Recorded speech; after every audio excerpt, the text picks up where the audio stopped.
2008-এ 273 ব্যাচে আমি কোর্স করতে আসি। যেদিন আমি কোর্স করতে আসি তখন তো আমি মনে করেন ক্রেচে ভর করে হাঁটতাম।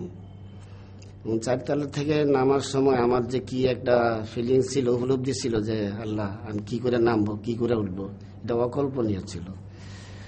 তারপরে আসলাম কোর্স করতে। আসার পরে অনেকে ধরে আমাকে নিয়ে গেল। গুরুজির কথা শুনে প্রথম দিন আমি মনের যেমন শক্তি পেলাম, সাহস পেলাম। তারপরে কয়েকবার মেডিটেশন করার পরে আমি যেন হঠাৎ নতুন এক জীবনের সন্ধান পেলাম যে হ্যাঁ আমি অবশ্যই ভালো হয়ে যাব। দ্বিতীয় দিন যখন আমি আসি তখন আমার এক অর্গানাইজার আমার হাত থেকে ক্রেস নিয়ে গেল। আঙ্কেল আপনি হাঁটেন। আমি তো অবাক হয়ে গেলাম, আমি হাঁটবো কি করে, আমি দাঁড়াইতে পারছি না, আমি হাঁটবো কি করে।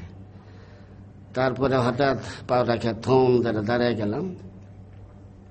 আস্তে আস্তে 1 পা 2 পা করে আমি অগ্রসর হতে লাগলাম। শুকর আলহামদুলিল্লাহ। তখন থেকে এই যে ক্রেস আমি ছাড়লাম, ওই দিন ফেরার পথে আমি ক্রেস 2টা হাতে করে নিয়ে আসছি। আপনারা বোধহয় বিভিন্ন বুলেটিনে আমার ছবি দেখেছেন, এই যে হাতে। তারপরে ক্রেস দিয়ে দিয়েছি, এক ভিক্ষুকে দান করে দিলাম। আমি নিয়মিত মেডিটেশন করে যাচ্ছি এবং মেডিটেশনের মাধ্যমে আমি যে আত্মবিশ্বাস এবং সাহস জন্মেছে, আমি কল্পনা করতে পারি যে আমার জীবনে এই পরিবর্তন আসবে। আমি তো ভাবছি যে আমি সত্যিকারের একটা নতুন জীবন লাভ করব।